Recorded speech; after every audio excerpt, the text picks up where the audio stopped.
चलिए बच्चों, निकालिए क्लास 9 एकांकी संचय। और हम लोग देख रहे थे एकांकी में बहु की विदा, जिसमें पेज नंबर 20 तक हम लोग देख चुके थे। हाँ, पेज नंबर 20 तक हम लोग देख चुके थे, जिसमें दूसरा जीवनलाल तक हम लोग पढ़ चुके हैं ना। दूसरा जीवनलाल हम लोग पढ़ चुके, जिसमें जीवनलाल कहता है कि देखो, रमेश गया है अपनी बहन यानी जीवनलाल की बेटी गौरी को विदा कराने, कुछ ही देर में उसे लेकर आता ही होगा। मेरी बेटी पहला सावन यहाँ बिताएगी और तुम्हारी बहन कभी नहीं बिताएगी। और उसके कष्ट, उसके सपनों का जो मर्डर होगा, उससे जो खून के छींटे निकलेंगे, यानी उसका जो दोषी होगा वह तुम्हारी मां और तुम होगे। इस तरह से बातें करना क्या सिद्ध करता है? जीवनलाल इतना अहंकारी है कि उसको अपने पैसे के सिवा, अपने स्वार्थ के सिवा कुछ भी नजर नहीं आता। वह जिस तिसका इस तरह से अपमान कर सकता है। हमारे परिवार में, समाज में ऐसे लोग हैं। प्रमोद थोड़ा सा कमेंट करता हल्का सा। हाँ, जो हमारी बहन है, क्या वह आपकी कोई नहीं? आप जो बार बार कहते हैं तुम्हारी बहन, तुम्हारी बहन, तुम्हारी बहन, कभी आपने सोचा कि मेरी जो बहन है कमला, वो आपकी कोई नहीं लगती? उसका आपका, आपसे कोई संबंध नहीं है? आप मेरी जो बेइज्जती कर रहे हैं, इससे तो आपकी बेइज्जती हो रही। कमला कौन? तो जीवनलाल की बहू। आप तो खुद बहू की बेइज्जती कर रहे हैं, आप अपनी बेइज्जती खुद कर रहे हैं। कभी इस पर आपने सोचा है? तो जीवनलाल जो है थोड़ा गुस्से में आ जाता है और तेजी से, यानी जोर बोलता है, बेटी और बहू को एक ही तराजू पर तोलना चाहते हो? मतलब बेटी और बहू क्या बराबर होती है? अरे बेटी अपनी होती है, बहू तो पराया घर की होती है। दोनों में बहुत डिफरेंस है। और यही एकांकीकार का क्वेश्चन है कि यह जो ऐसा व्यक्ति जीवनलाल जैसा जो बाहर में सोचता है, बिल्कुल गलत सोचता है। और गलत ही नहीं, इसका जो खामियाजा है बहुत बुरा होता है। इसका जो परिणाम होता है बहुत बुरा होता है, जो जीवनलाल को भोगना पड़ता है। बेटी बेटी है और बहू बहू। मतलब बेटी बेटी होती है यानी बहुत अपनी होती है, बहू तो पराई होती है। दोनों को हम एक कैसे समझे? जीवनलाल भूल गया कि वही लड़की गौरी, वही लड़की है जो जीवनलाल के घर में आती है तो बेटी कहलाती है, और अपने ससुराल जाती है तो बहू कहलाती है। कहां बदलता है? वही चीज तो है। तो ये अपने मन का भ्रम है जिससे कष्ट होता है। प्रमोद कहता तो ठीक है, जब आप अपनी जिद पर अड़े हैं कि मुझे पैसा दो तभी मैं तुम्हारी बहन को विदा करूंगा, तो विनती करता व्यर्थ है, तब रिक्वेस्ट काहे का? जो आदमी इतना जिद्दी हो कि अपने सामने किसी की सुने ही नहीं, तो निवेदन क्यों? ठीक है, आप जो चाहे करें। तो क्या जाने से पहले एक बार बहन से मिल सकता हूं? बोलता है तब ठीक है, हम जा रहे हैं, लेकिन जाने से पहले क्या मैं कमला से भेंट कर सकता हूं? जीवनलाल बोलता है हाँ जरूर। और उसे यह भी बताने जाना है, यानी देखो, एक तो उसकी मां की बेइज्जती किया, प्रमोद की बेइज्जती किया, अब वह अपने ही घर की, अपने ही बहू की बेइज्जती कर रहा है जीवनलाल। उसे यह भी बताते जाना, यानी कमला को, कि अगली बार मेरे लिए मरहम लेकर विदा कराने कब आओगे। यानी उसको सूचना देना कि पैसा लेकर के तुम कब आ रहे, अपनी बहन को बताते जाना।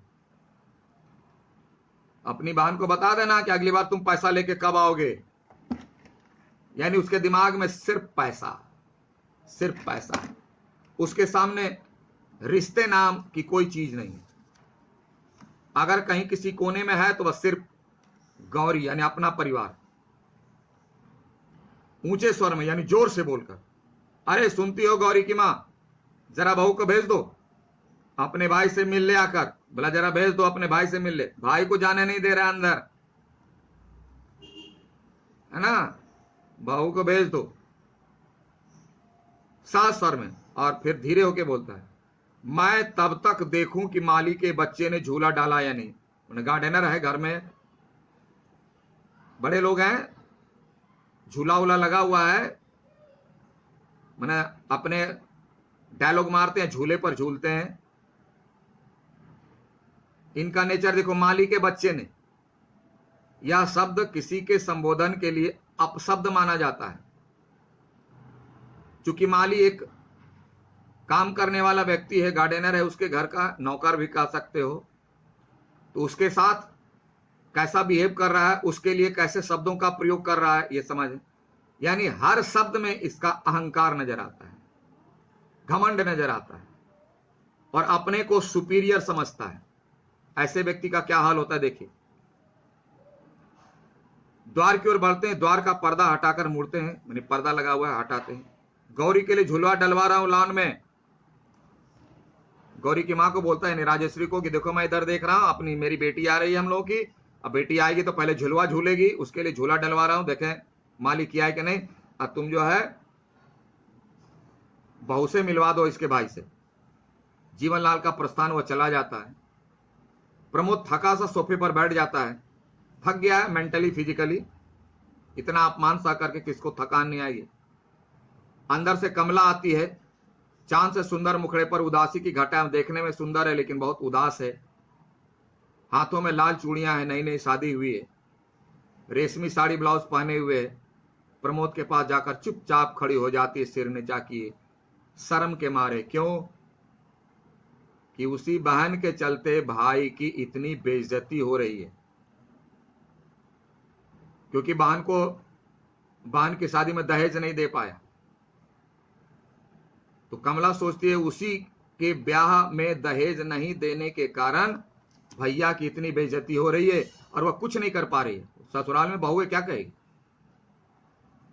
प्रमोद बहुत उदासी स्वर में, भारी मतलब बोझिल होकर के, उदास होकर के, धीरे धीरे, बैठ जाओ कमला।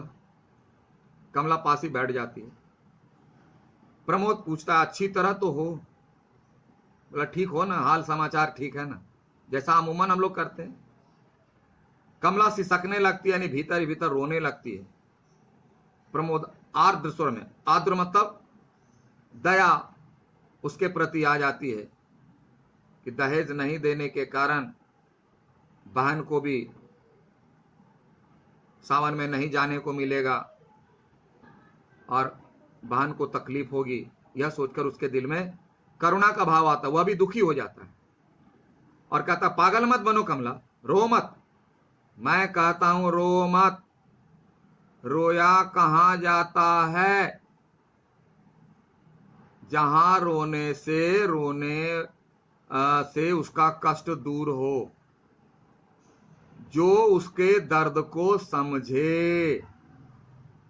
पानी से पत्थर नहीं पिघल सकता, यानी तुम्हारे आंखों के आंसू से तुम्हारे ससुराल वालों का दिल जो पत्थर की तरह है नहीं पिघले, यानी तुम्हारी बातों का कोई असर नहीं पड़ने वाला है, तुम्हारे रोने का कोई असर पड़ने वाला नहीं है, तुम्हारे दुखों से कोई असर पड़ने वाला नहीं है, इसलिए क्यों रोती हो। फिर कमला सिसकती है, बोलती भैया क्या। प्रमोद कहता है घबरा मत, मैं जल्दी ही फिर आऊंगा और उस बार विदा अवश्य होगी। बोले चिंता मत करो, एक बार ऐसा था, हो गया। मुझे पता नहीं था कि जीवनलाल इतना जिद्दी है और पैसे का इतना भूखा है, अब मुझे पता चल गया, चिंता मत करो। अब मैं जब आऊंगा तो पूरा इंतजाम करके आऊंगा, चाहे जैसे भी हो, और तुम्हें ले जाऊंगा। तुमको इसका टेंशन नहीं लेना है, क्योंकि मैं चोट का मरहम किसे कहा गया? 5,000 रुपया मनी जो दहेज में प्रमोद नहीं दे पाए। कमला ना समझने के ढंग से बोले मरहम क्या बोल रहे हैं? बोला हाँ कमला, हमारे व्यवहार से बाबूजी के कलेजे में घाव हो गया। घाव मतलब दर्द हो गया, उनका अपमान हो गया, उसी का इलाज है। तो उसका इलाज जो है मेडिकल दुकान में नहीं है, डॉक्टर के पास नहीं है, उसका इलाज है नोट, कैश। उनको कष्ट होता है रुपये की कमी से, इसलिए उसका मरहम लाऊंगा। और उस मरहम की कीमत है 5,000 रुपये, मतलब उस मरहम यानी 5,000 रुपये बाकी था। कमला चौंक कर भाई की ओर देखती है तो प्रमोद कहता है, अरे तुम चिंता ना करो, ये मेरा काम है ना, ये मेरा टेंशन है, तुमको टेंशन लेने की जरूरत क्या है। कमला, मरहम का प्रबंध हो जाएगा, बोला मैं पैसे की व्यवस्था कर लूंगा, तुमको चिंता नहीं करनी। इस गिरे हाल में मकान 7-8 हजार में तो बिक ही जाएगा। बोला घर बेच देंगे, घर बेच देंगे, क्या होगा, मांग रहा है 5,000, घर बेचेंगे तो 7-8 हजार में तो बिक ही जाएगा, तो चिंता किस बात की है। व्याकुलतापूर्ण आग्रह से, मतलब बेचैन हो जाती है घर बेचने का नाम सुन करके कमला, और रिक्वेस्ट करती है अपने भैया से, मेरी विदा के लिए घर ना बेचना भैया। मतलब मेरी विदाई के लिए आप अपना घर बेच देंगे, आपको मेरे सुख सुहाग की सौगंध, बोला आपको कसम है मेरी कि मैं सुख से नहीं रह पाऊंगी अगर आप घर बेचेंगे तो। मेरे दहेज के लिए आप घर बेच देंगे, और घर बेच देंगे तो क्या होगा आपको पता है। प्रमोद कहता है, यह क्या कर रही हो तुम। बोले तुम क्या कर रही हो, तुम चुप रहो। क्या तुम नहीं चाहती कि पहला सावन सखी सहेलियों के साथ मां के घर बिता, तुम नहीं जाना चाहती घर, अपने सखी सहेलियों के साथ नहीं हंसना खेलना चाहती, और उसके लिए घर बेच देंगे तो क्या होगा, बिकेगा बिकेगा, फिर बना लेंगे। कमला कहती है, किस लड़की को यह कामना नहीं होगी भैया। बोला कौन लड़की यह नहीं चाहेगी कि ससुराल के बाद, शादी के बाद दूसरी बार वह अपने मायके ना जाए, कौन लड़की नहीं चाहती है। लेकिन इस कीमत पर कि उसका घर द्वार बिच जाए, उसके माता पिता सड़क पर आ जाएं, और वह मां बाप से मिले, यह कहकर नहीं। उस कामना की पूर्ति के लिए इतनी बड़ी कीमत चुकाना कहां तक ठीक है। इसके लिए आप घर बेच देंगे, इच्छा है, लेकिन घर बेचकर नहीं, उससे बेहतर है मैं नहीं जाऊंगी। साल 2 साल में बिमला का ब्याह भी आपको करना है। बोले आपको पता है कि आपको जो है बिमला का ब्याह करना, बिमला छोटी बहन है ना, विवाह भी करना है आपको, उसके लिए भी दहेज जुगाड़ करना है। समाज में देख रहे हैं कैसे कैसे लोग हैं, तो आप कैसे रहेंगे, क्या करेंगे फिर। घर बेच देंगे, माँ बाप सड़क पर आ जाएंगे, आप सड़क पर आ जाएंगे, बिमला सड़क पर आ जाएगी, फिर उसके लिए जो है दहेज की व्यवस्था करनी है, तो कैसे पॉसिबल है, क्या कह रहे हैं, मैं अपनी एक खुशी के लिए सबको सड़क पर ले आऊं। प्रमोद कहते लेकिन तुम, तो कमला बोलती है, आप मेरी चिंता ना करें, सच विदा ना होने से मुझे जरा भी दुख ना होगा, विदा नहीं होगी नहीं होगी, नहीं जाएंगे, लेकिन मैं घर जाऊं इसके लिए आप घर बेच देंगे, अपनी बहन को तकलीफ दे, माता पिता को, भाई को, ये कहां, मैं नहीं जाऊंगा, हमको कोई तकलीफ नहीं। भाई बहन अपना गप कर रहे हैं, बहन सोचती है कि भाई को तकलीफ ना हो, उसके परिवार की तकलीफ ना हो, भाई सोचता है कि उसको बहन को तकलीफ ना हो। ये है रिश्ता